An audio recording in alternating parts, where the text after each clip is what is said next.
টাঙ্গাইলে মধুপুরে ক্ষুদ্র নৃগোষ্ঠী সহ বনে বসবাসকারীদের বিরুদ্ধে দায়ের করা ১২৯টি মামলা প্রত্যাহার করা হবে বলে মন্তব্য করেছেন পরিবেশ, বন ও জলবায়ু বিষয়ক এবং পানি উপদেষ্টা সৈয়দা রেজওয়ানা হাসান। দুপুরে টাঙ্গাইল বন বিভাগের আওতাধীন মধুপুরের টেলকি এলাকায় শাল চারা রোপণের সময় তিনি একথা বলেন এখানে যারা বনবাসী আছেন তাদের বন রক্ষায় ভূমিকা পালন করতে হবে। শাল বনে আবারও শাল গাছ ফেরত আনা হবে, তাই আসন্ন বর্ষায় বেশি বেশি শাল গাছ রোপণ করতে হবে।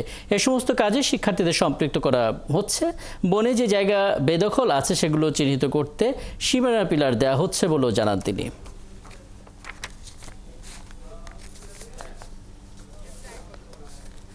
এখানকার যারা প্রথাগত বনবাসী আছেন তাদের বনের অধিকারগুলোকে সেটেল না করেই কাগজে কলমে এগুলোকে রিজার্ভ ঘোষণা করা হয়েছে।